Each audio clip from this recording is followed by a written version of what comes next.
Welcome to Mental Models Daily, where we explore one mental model each day to help you elevate your daily decision-making. Today, we're examining a powerful economic principle that extends far beyond economics, comparative advantage. Comparative advantage suggests that mutual benefit comes from specialization based on relative efficiency, not absolute capability.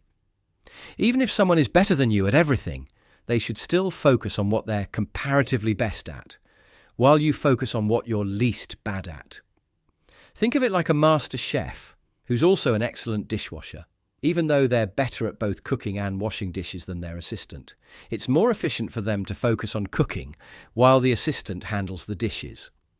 What makes this principle particularly powerful is how it reveals hidden opportunities for collaboration and mutual gain. A fascinating historical example comes from the Vermont maple syrup industry in the early 1900s. Many Vermont farmers were skilled at both dairy farming and maple syrup production. However, a remarkable transformation occurred when they began applying comparative advantage principles. The Morse family farm, despite being excellent at both, discovered they were relatively better at maple syrup production compared to neighboring farms. Meanwhile, the nearby Williams farm had a slightly lower absolute efficiency in both, but was comparatively closer to the Morse farm in dairy production than in syrup making. The families arranged a partnership where the Morse farm focused primarily on syrup, while the Williams farm concentrated on dairy. This specialization led to both farms prospering more than when they tried to do everything themselves. A perfect demonstration of comparative advantage in action. In the modern business world, Blue Bottle Coffee provides an illuminating example of comparative advantage. While many coffee companies try to compete across all aspects of the coffee business, from sourcing to roasting, to retail locations, to wholesale, to ready-to-drink products, Blue Bottle recognized their comparative advantage in serving ultra-fresh coffee. They discovered that while they were good at many aspects of the coffee business, they were relatively most efficient at serving coffee within 48 hours of roasting. Instead of trying to match Starbucks or Peet's in scale and variety, they built their entire business model around this specific timing advantage.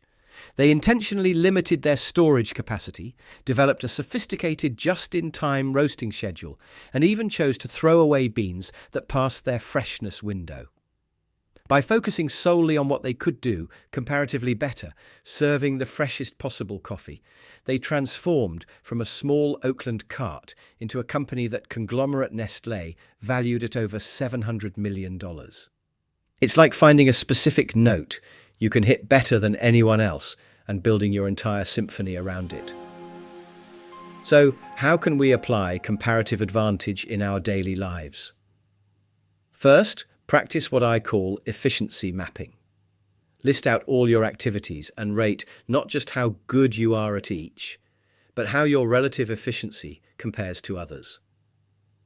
You might find that while you're good at both writing and data analysis, your writing efficiency relative to others is higher than your analytical efficiency.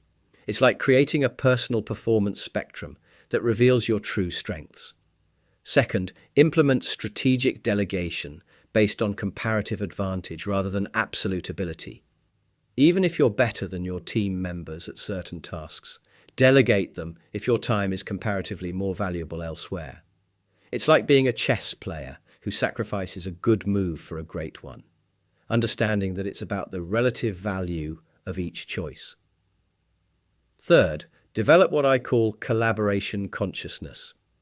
Actively seek partnerships where comparative advantages complement each other.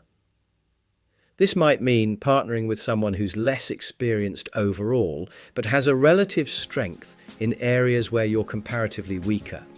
It's like creating a dance duo, where each partner's unique moves create a better performance than either could achieve alone. In conclusion, comparative advantage reminds us that effective collaboration isn't about finding the best at everything, but about understanding and leveraging relative strengths. By recognizing where we have comparative advantages, we can make better decisions about how to spend our time and who to partner with. In a world that often focuses on absolute advantages, this mental model reveals hidden opportunities for mutual benefit and efficient cooperation.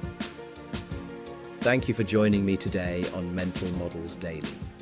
Until next time, may your advantages be clear, your collaborations be efficient, and your specializations be strategic.